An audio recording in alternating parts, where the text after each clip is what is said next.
Assalamualaikum warahmatullahi wabarakatuh.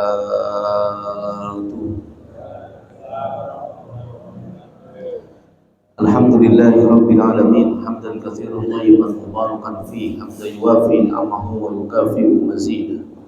Allahumma shalli wa sallim ala sayyidina Muhammadin wa ala ali sayyidina Muhammadin bil lisanil jami'ah fil hadratil wasi'ah salatan tumidu biha jismi min jismihi wa qalbi min qalbihi wa ruhi min ruhihi wa sirri min sirrihi wa ilmi min ilmihi wa amali min amalihi wa khuluqi min khuluqihi wa niyati min niyatihi wa wijhati min wijhatihi wa qasdi min qasdihi wa ta'udu barakatuha alayya wa ala awladi wa ala ahli wa ala ashabi wa ala ahli asri ya nur ya nur ya nur ij'alni nuran bihaqqi nur. Allahumma salli wa sallim ala sayyidina Muhammadin nurika sari wa madadikal jari wa jma'ni bihi fi kulli adwari wa ala alihi wa sahbihi ya nur amma ba'du. Fa aqulu rabbi shrah li sadri wa yassir li amri wa hlul 'uqdatam min lisani yafqahu qawli wasdud lisani wa hdi qalbi bihaqqi Muhammadin sallallahu alaihi wasallam. Ya ahlal darab wa ya ahlal tawbah wa ya ahlal batin wa ya ahlal haddi wal 'aqdi. Nawaitu ta'alluma wa ta'lim wa tadabbura wa tadhkir wa ifada wa istifada wa naf'a wa intifa' wal hasala tamassuki bi kitabillah wa sunnati rasulih wa dalalata 'ala al-khair wa du'a ila al-huda ibtigha'an li wajhillahi wa mardatihi wa thawabihi wa qurbihi ta'ala. Para hadirin jamaah salat maghrib Masjid Jami' Al-Hidayah yang semoga Allah Subhanahu wa taala menerima amal ibadah salat maghrib kita. Semoga Allah jadikan kita orang-orang yang hidupnya penuh dengan berkah. Semoga rumah tangga kita sakinah, mawaddah, warahmah.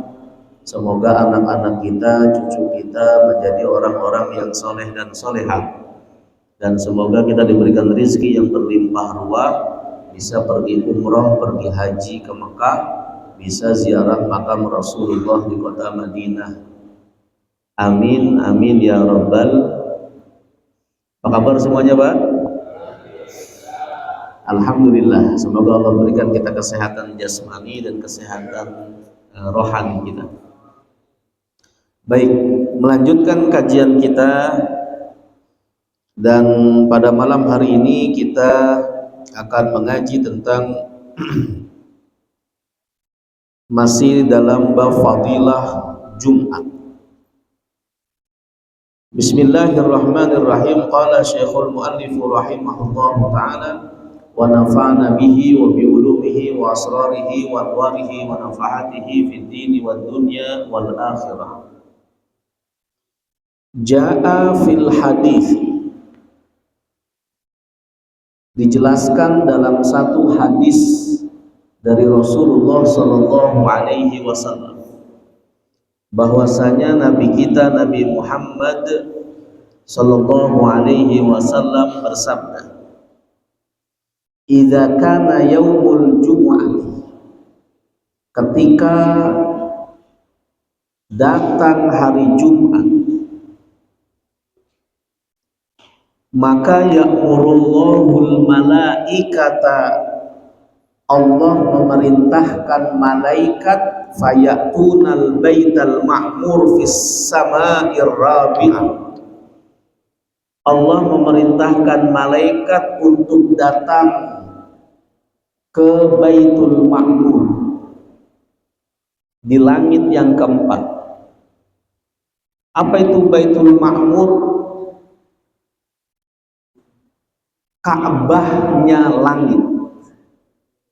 Jadi kalau kita di dunia ada Ka'bah di bumi, yaitu yang di Mekah, di langit pun ada Ka'bah, di langit yang keempat. Kalau Ka'bah yang di bumi namanya Baitullahil Haram, Ka'bah yang di langit keempat namanya Baitul Ma'mur. Apa namanya, Pak? Baitul Ma'mur. Ka'bah yang di bumi tempat tawafnya para umat manusia, Ka'bah yang di langit tempat tawafnya para malaikat. dan posisi Ka'bah yang di langit itu secara vertikal lurus dengan Ka'bah yang ada di bumi. Maka wajar apabila kemudian ada yang mengatakan bahwa tidak ada pesawat yang bisa melintas garis lurus di atas Ka'bah, termasuk burung-burung dara yang berterbangan banyak di sekitar Masjidil Haram, itu tidak ada yang melintas melewati atas Ka'bah, illa kecuali ketika burung itu sedang sakit lalu dia hinggap di atas Ka'bah untuk mencari keberkahan dan penyembuhan dari sakit. Karena memang Mekah itu, khususnya Ka'bah, adalah bangunan yang diberkahi oleh Allah. Maka banyak orang-orang yang kemudian berusaha mengambil dan mencari keberkahan dari Ka'bah. Sebab Allah telah berfirman, inna awwala baiti wudi'a lin-nasi lalladzi bi Bakkata mubarakan. Sesungguhnya tempat ibadah pertama yang dibangun di muka bumi adalah yang ada di kota Mekah, mubarakan, yang diberkahi oleh Allah. Berarti Ka'bah ada berkahnya enggak tuh? Ada. Karena Allah yang bilang mubarakan, diberkahi. Sama ketika Allah mengatakan bahwa Baitul Maqdis dan sekelilingnya adalah tempat yang diberkahi. Subhanalladzi asra bi 'abdihi lailan minal masjidil haram ilal masjidil aqsal ladzi barakna. Kami berkahi haulahu, sekitarnya. Maka tempat itu menjadi tempat yang penuh dengan berkah, sebagaimana Allah juga titipkan keberkahan pada Ka'bah. Apa di antara keberkahan Ka'bah, keutamaan Ka'bah yang ada di bumi? Barang siapa orang yang bertawaf mengelilingi Ka'bah 7 kali, Allah ampuni dosa-dosanya yang ia lakukan selama ini. Makanya di Arab sana, Pak, di Saudi khususnya, itu mereka punya keyakinan, saya ini kalau habis berbuat salah dan dosa, saya akan ke Mekah, saya akan tawaf keliling Ka'bah, maka diampuni dosa-dosa saya. Oleh sebab itu mereka biasanya yang ke Indonesia itu ke puncak banyak yang maksiat itu nyampe sana nanti dia pulang ke Mekah tinggal tawaf aja umroh.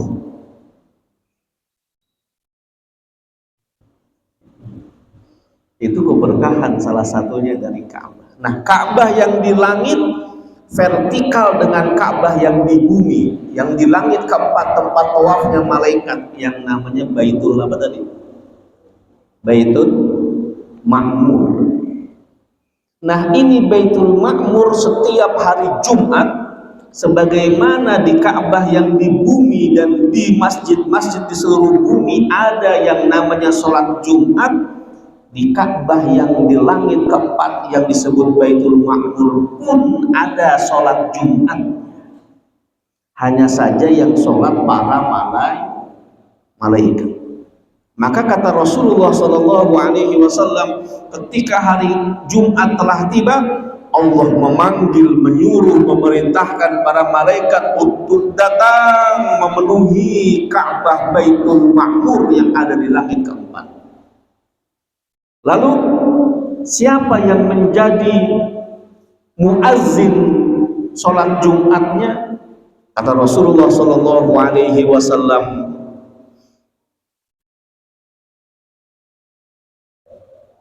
yang menjadi muadzinnya adalah Jibril.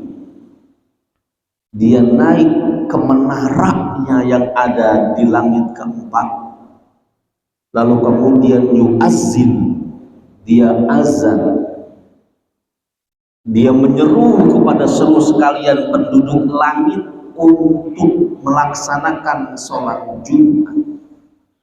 Berapa jumlahnya? Tak terkira jumlah para malaikatnya, hanya Allah yang tahu berapa jumlahnya. Mereka datang semua untuk melaksanakan sholat Jumat, sebagaimana di bumi ada sholat Jumat. Muazzinnya Jibril. Kalau di Masjid Al-Hidayah siapa muazzinnya tadi? Sandi apa Sandi? Ada muazzinnya juga. Jibril naik ke atas menara lalu kemudian memandangkan azan. Setelah azan berkumandang, maka naiklah sang khatib. Siapa khatibnya? Malaikat Mikail. Dalam riwayat yang lain, yang menjadi khatib malaikat Israfil. Sedangkan Mikail yang menjadi imam sholat Jumat. Kalau di sini siapa tadi yang jadi imamnya? Pak dia Pak. Jadi imam, jadi khatib. Lalu setelah mereka selesai sholat Jumat, Jibril kemudian berkata, wahai Allah subhanahu wa ta'ala dan wahai para malaikatnya, Allah persaksikan pada kalian bahwa aku memohon kepada Allah, ya Allah, berikanlah pahala azanku di hari Jumat ini. Tolong hadiahkan pahala itu untuk semua umatnya Rasulullah Muhammad yang hari ini hari Jumat, waktu sholat Jumat, dia mengumandangkan azan di seluruh masjid yang ada di muka bumi. Maka para muazzin yang ada di muka bumi kebagian tuh pahalanya Jibril yang mengumandangkan azan di Baitul Ma'mur. Selesai Jibril mengatakan seperti itu, malaikat Israfil gak mau kalah, lalu mengatakan, wahai Allah, jika memang khutbahku ini ada pahalanya, tolong hadiahkan pahala ini untuk semua para khatib di muka bumi yang melaksanakan khutbah Jumat dari umatnya kekasihmu baginda Nabi besar Muhammad sallallahu alaihi wasallam. Para khatib kebagian pahalanya Israfil. Lalu malaikat Mikail pun gak mau kalah dan mengatakan, wahai Allah, jika pahala aku memimpin sholatnya para malaikat di hari Jumat ini ada pahalanya, tolong hadiahkan dan berikan kepada para imam di kalangan umatnya Muhammad yang hari Jumat ini, sholat Jumat ini, mereka menjadi imam di masjid-masjid yang ada di muka bumi. Imam kebagian. Yang kesian para makmum, nggak ada yang doain. Tapi kemudian para makmum, malaikat-malaikat di Baitul Ma'mur langit yang keempat, mereka serentak mengangkat tangan lalu berdoa kepada Allah, ya Allah, hadiahkan pahala sholat Jumat kami untuk semua orang Islam di muka bumi yang melaksanakan sholat Jumat. Padahal jumlah malaikat gak ada yang tahu bilangannya kecuali hanya Allah, saking banyaknya. Maka rugi kalau ada orang Islam di muka bumi nggak sholat Jumat. Bahkan Nabi mengancam, man taraka salasa jumu'atin mutawaliyatin min ghairi udhrin kataballahu fi qalbihi munafiqan. Siapa orang Islam yang 3 kali berturut-turut meninggalkan sholat Jumat tanpa uzur, tanpa alasan yang dibenarkan, Allah catat di hatinya, Allah stempel hatinya munafiqo. Tulisannya stempel, ini orang-orang munafik. Na'udzubillah, tsumma na'udzubillahi min dzalik. Para malaikat aja pada sholat Jumat. Kita para manusia jangan sampai pula ketinggalan untuk melaksanakan sholat Jumat. Karena betapa besar. Di hadis yang lain kata Rasulullah, orang yang melaksanakan sholat Jumat itu pahalanya melebihi pahala haji dan umrah. maka Jumatan itu disebut haji yang kecil. Pahalanya pahala haji dan umroh. Tapi kalau gelarnya enggak gelar haji, jangan sampai habis sholat Jumat kita dipanggil Pak Haji. Haji apa? Haji Jumat saya. Pahalanya dapat tapi gelarnya belum. Sama kayak orang yang kalau habis sholat subuh berjamaah, dia duduk di masjid berzikir sampai matahari terbit, kemudian tunggu kurang lebih 11 menit, lalu kemudian dia sholat 2 rakaat sholat isyraq, itu pun pahalanya sama dengan pahala haji dan umroh. Tapi keluar dari masjid ya jangan minta dipanggil Pak Haji, pahalanya dapat. Begitu juga orang yang sholat Jumat di hari Jumat. Maka sungguh hari Jumat ini adalah hari yang agung, hari yang khusus Allah berikan kepada Nabi Muhammad dan umatnya sebagai hari raya mingguan, hari besar. Umatnya Nabi Musa dikasih hari sama Allah, hari besar mereka hari Sabtu.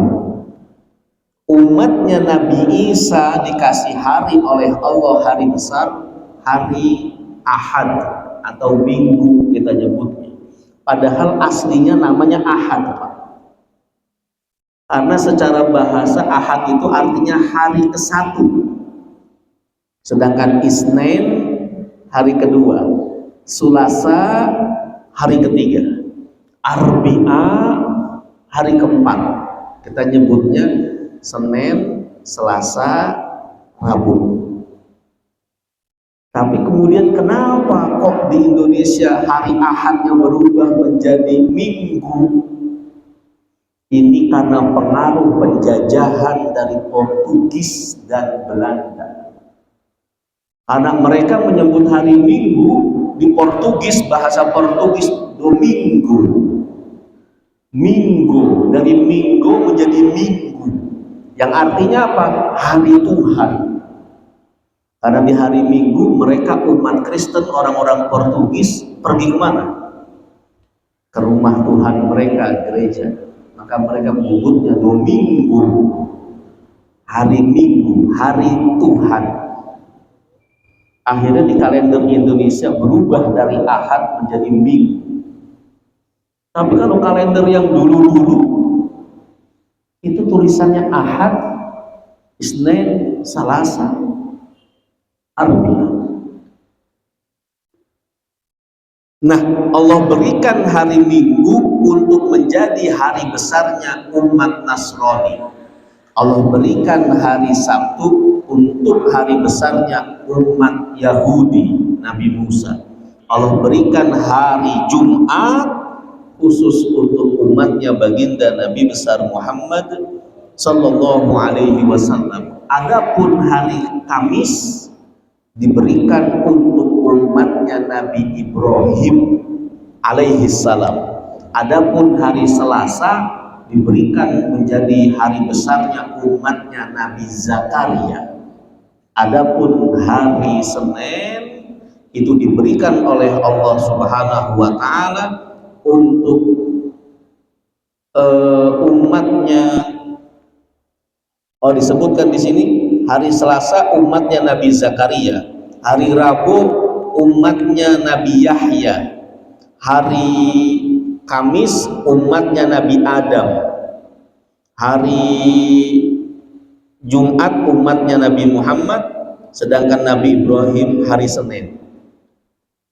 Jadi sekali lagi, hari Ahad Nabi Isa, hari Senin Ibrahim, hari Selasa Zakaria, hari Rabu Yahya, hari Kamis Adam, hari Jumat Nabi Muhammad, hari Sabtu Nabi Musa dan umatnya. Itulah hari-hari yang diberikan oleh Allah kepada umat-umat terdahulu dan umat kita, umat Islam. Dan dijelaskan di sini bahwa masing-masing hari itu selama 7 hari itu adalah hari-hari di mana Allah menciptakan langit dan bumi. Allah menciptakan langit dan bumi itu 7 hari lamanya. Dijelaskan di sini, khalaqallahu samawati wal arda wan nujum wal bihar as-sab'ah wal ayyami sab'ah fi yaumil ahad. Pada hari Minggu, hari Ahad, Allah ciptakan langit wal ardi dan bumi. Langit yang 7 lapis, bumi yang 7 lapis. Allah ciptakan itu di hari Minggu.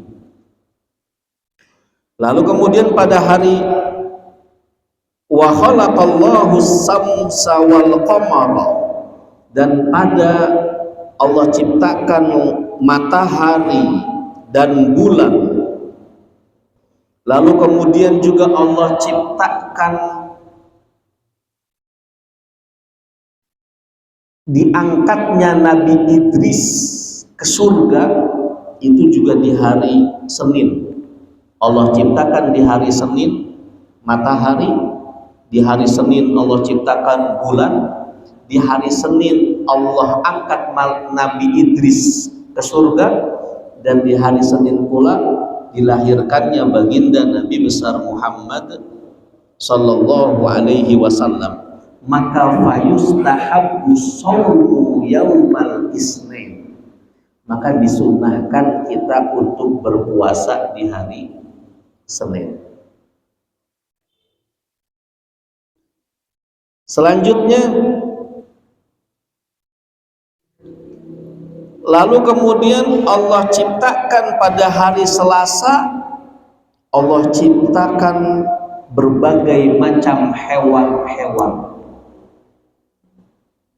Dan di hari Selasa pula terjadinya haid, menstruasi, keluarnya darah dari rahim perempuan pada Siti Hawa. Itu di hari Selasa. Begitu juga lahirnya anak bayi pertama dari rahim Hawa, yaitu Qabil, dan juga Habil dengan saudari kembarnya, itu juga di hari Selasa. Maka hari Selasa ini karena dia banyak peristiwa yang mengandung darah. Siti Hawa pertama haid di hari Selasa. Siti Hawa melahirkan, keluar darah, keluar anak juga di hari Selasa. Ibu kita, nenek moyang kita, Siti Hawa, Pak, itu selama hidupnya mengandung sebanyak 39 kali kandungan. Berapa, Pak? 39. Dan setiap kali mengandung anaknya kembar, laki perempuan, begitu terus. Berarti jumlahnya berapa, teman? 39 dikali 2, 78. Itu lahirnya di hari Selasa. Karena hari Selasa ini banyak peristiwa yang berbau darah, maka kemudian dikatakan di sini fayustahabbu, maka disunnahkan fihi di hari Selasa al-hijamatu wal fasodatu, berbekam, wal fasodatu, dan berfasdu. Bekam tahu, Pak? Yang sedot darah dari pundak, dari tubuh kita, pakai jarum kecil-kecil terus disedot, itu bekam namanya. Ada lagi satu lagi metode pengobatan namanya fasdu. Apa itu fasdu? Pengobatan dengan cara mengambil darah dari urat vena, urat yang rada besar di sini, atau di kaki, di dekat mata kaki. Itu begitu ditusuk pakai jarum langsung ngocor darah. kayak orang yang donor darah. Nah, itu dikeluarkan darah dari urat vena. Itu namanya fasdu. Kata Rasulullah Shallallahu Alaihi Wasallam, at-tadawi salasa. Terapi pengobatan itu ada 3. Ada berapa? 3. Satu, al-hijamatu, berbekam. Yang kedua, wal fasdu. Fasdu, mengambil darah dari urat vena. Yang ketiga, wal kayu, dan kayu. Apa itu kayu? Yaitu besi panas, besi dipanaskan lalu ditempelkan di telapak kaki. Telapak kaki kita ini berbagai macam saraf di tubuh kita yang bersambung ke organ-organ di tubuh kita adanya di telapak kaki. Maka begitu ada organ tubuh yang misalnya sakit atau sarafnya ini mati, itu salah satu cara pengobatannya, besi rada panas, lempengan kecil lalu dibakar, dipanaskan, terus dicos. Mirip-mirip kayak kuda. Untuk namain kuda itu biasa besi panas terus ditempelin. Mirip-mirip begitu. Itu kayu namanya. Nah, di Indonesia yang sudah banyak bekam fasdu ada, tapi masih kurang begitu populer. Nah, pengobatan fasdu dan pengobatan hijamah atau berbekam sebaiknya dilakukan di hari Selasa. Di hari Selasa. Kalau hari Senin tadi sebaiknya berpuasa. Lalu kemudian Nabi mengajarkan kalau kalian ingin berhijamah, kalian ingin berbekam, maka saat dibekam jangan lupa bacalah ayat kursi. Kenapa ya Rasulullah? Kata Nabi, man qara'a ayatal kursi indal hijamah. Siapa orang yang membaca ayat kursi saat dia berbekam, kanat manfaatu hijamatihi, maka berbekamnya itu mendatangkan banyak manfaat. Tetapi kata Nabi, wala ya'kulu ba'daha labanan. Setelah berbekam jangan sekali-kali minum susu di hari itu. Bukan selamanya. Habis bekam jangan dulu minum susu. Wala syai'an minhu kal jubni, jangan pula makan sesuatu yang terbuat dari susu. Apa contohnya? Yang dari turunan susu. Misalnya mentega atau keju itu atau yogurt terbuat dari susu, jangan dulu dimakan. Tapi makan apa? Bal yakulul halwa wal khal.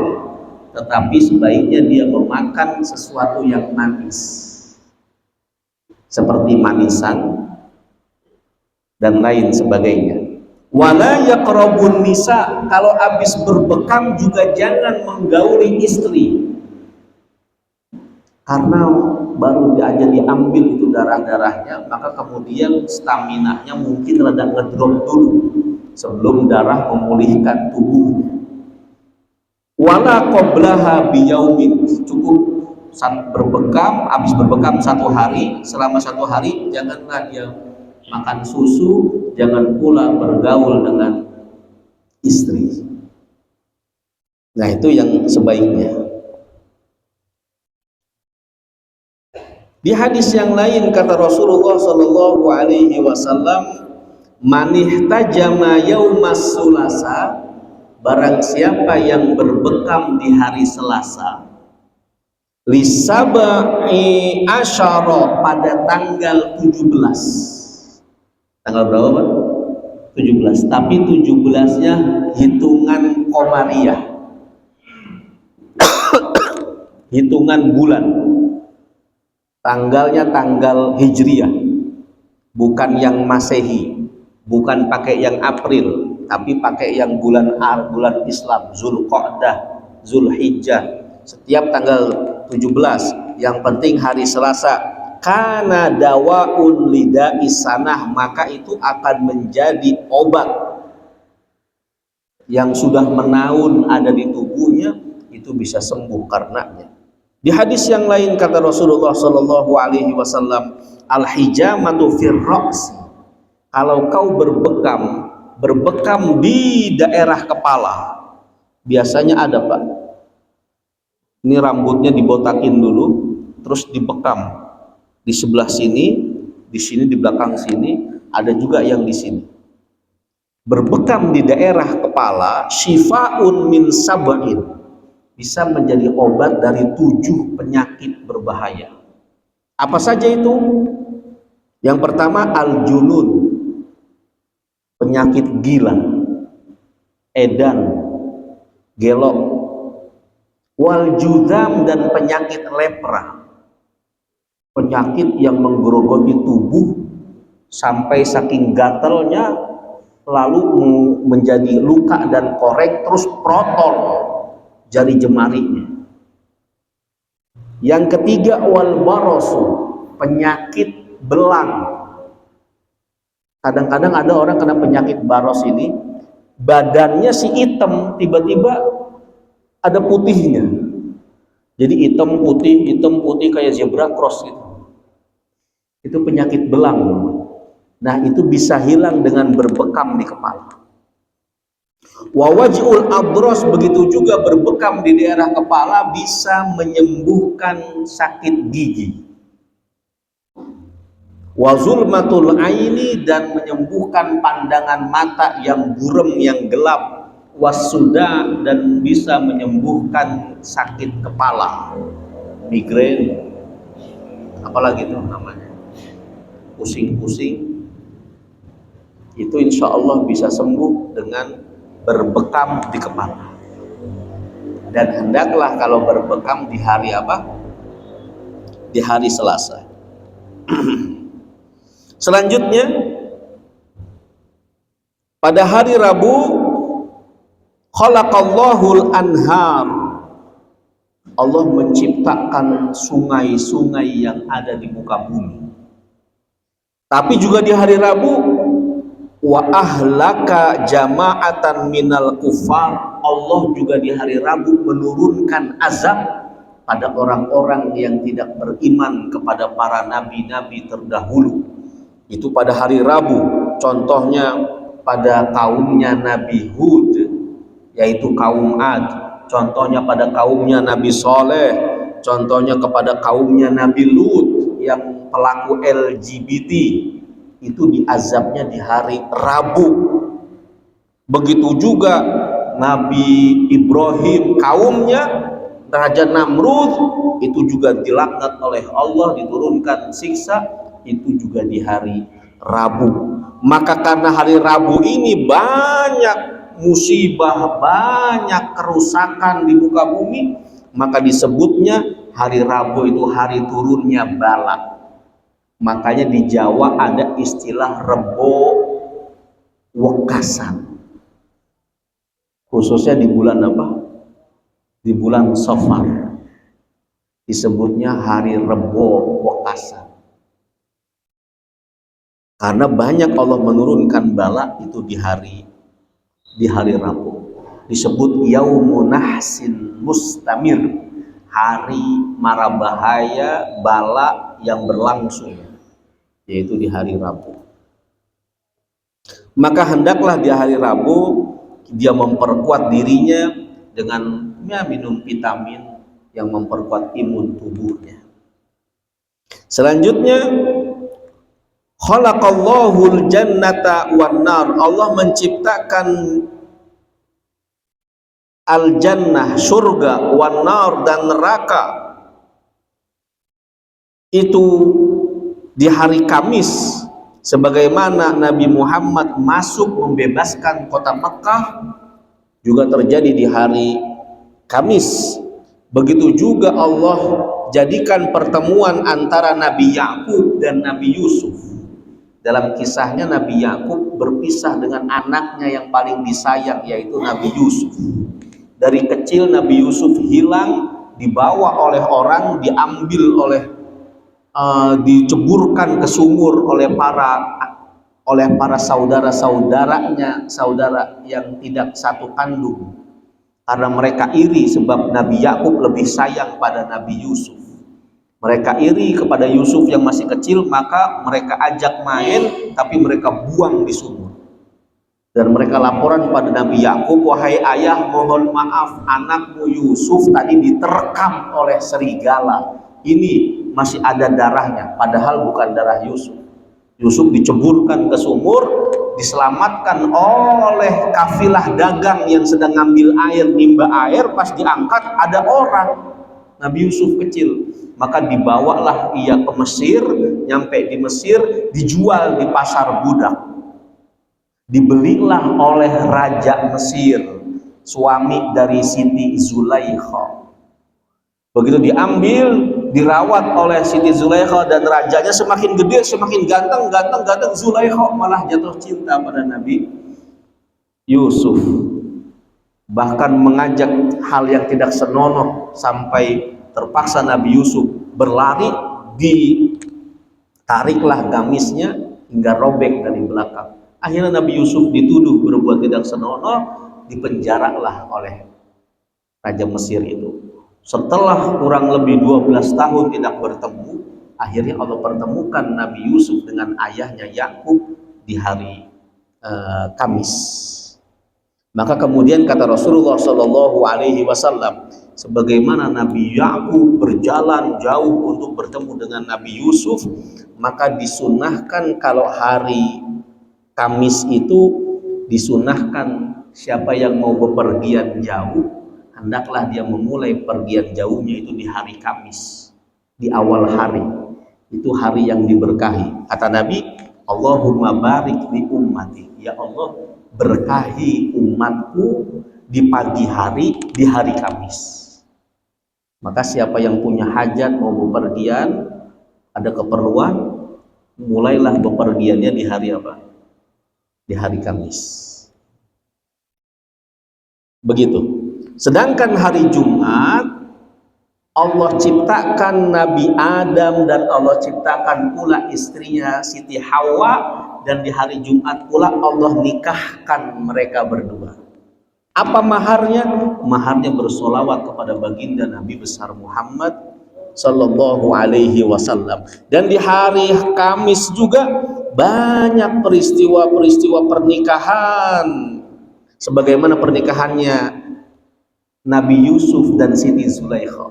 Siti Zulaikha, suaminya akhirnya meninggal dunia, Nabi Yusuf masih di penjara. Begitu bebas dari penjara, Siti Zulaikha kemudian tetap cinta kepada Nabi Yusuf. Akhirnya mereka berjodoh dan menikah di hari Jumat. Karena banyak yang menikah di hari Jumat, para nabi, para sahabat, maka disunahkan hari pernikahan itu adalah hari Jumat.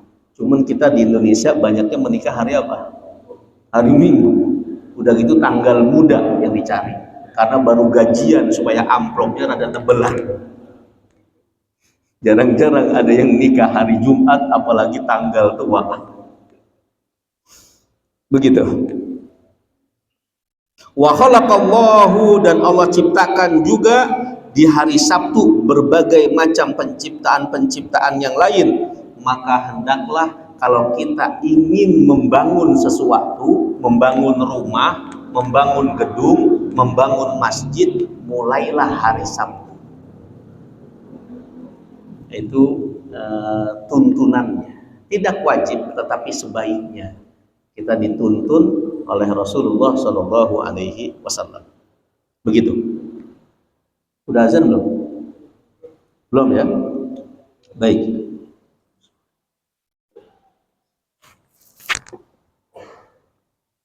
Jadi sekali lagi, ternyata pada hari-hari yang telah Allah ciptakan 7 hari ini adalah sungguh merupakan hari-hari yang penuh dengan makna, dan kita dituntun oleh Rasulullah Shallallahu Alaihi Wasallam tentang apa yang harus kita lakukan pada hari-hari tersebut. Dan khusus di hari Jumat, Rasulullah Shallallahu Alaihi Wasallam mengajarkan kepada kita beberapa hal yang hendaklah kita lakukan. Yang pertama, banyaklah bersolawat di hari Jumat. Aksiru minas solati fil lailatil jum'ah wa yaumil jum'ah. Perbanyaklah bersolawat di malam Jumat dan di hari Jumat. Dalam satu hadis, barang siapa yang bersolawat kepadaku fi kulli yaumil jum'ah arba'ina marrah, orang yang mau bersolawat kepadaku di hari Jumat 40 kali aja. Solawatnya bebas, mau yang panjang boleh, mau yang pendek seperti sallallahu ala Muhammad sallallahu alaihi wasallam boleh. Yang penting berapa kali? 40 kali. Maka Allah hapuskan dosa-dosanya, Allah ampuni dosa-dosanya yang telah lalu. Di hadis yang lain kata Rasulullah sallallahu alaihi wasallam, barang siapa yang bersolawat di hari Jumat setelah asar, Jumat tapi setelah asar, samanina marrah, 80 kali. Tapi sholawatnya diajarkan oleh Nabi, Allahumma salli ala abdika wa rasulika nabi Muhammad. Allahumma salli ala Sayyidina Muhammadin abdika wa rasulika nabiyil ummi. Ini namanya sholawat ummi karena ada kata-kata ummi. Allahumma salli ala Sayyidina Muhammadin abdika wa rasulika nabiyil ummi wa ala alihi wa sahbihi wa sallim taslima. 80 kali habis asar di hari Jumat, maka dosa-dosanya selama 80 tahun diampuni oleh Allah Subhanahu wa ta'ala. Itu di hari Jumat habis asar khususnya. Begitu juga di malam Jumat kita disunnahkan untuk membaca ayat Al-Quran surat Yasin. Barang siapa yang membaca surat Yasin di malam hari, maka di pagi harinya dia diampuni dosa-dosanya oleh Allah Subhanahu wa ta'ala. Maka di Indonesia banyak tuh yang namanya acara Yasin. Itulah beberapa hal, selain juga surat Al-Kahfi. Barang siapa yang membaca surat Al-Kahfi di hari Jumat, maka Allah ciptakan cahaya yang terus berpendar sampai Jumat berikutnya untuk orang yang membaca surat apa? Al-Kahfi di hari Jumat. Semoga Allah berikan kita taufik dan hidayah agar kita bisa mengamalkan ibadah-ibadah khususnya di hari Jumat. Amin amin ya rabbal alamin. Terima kasih atas segala perhatian. Mohon maaf atas segala kekurangan.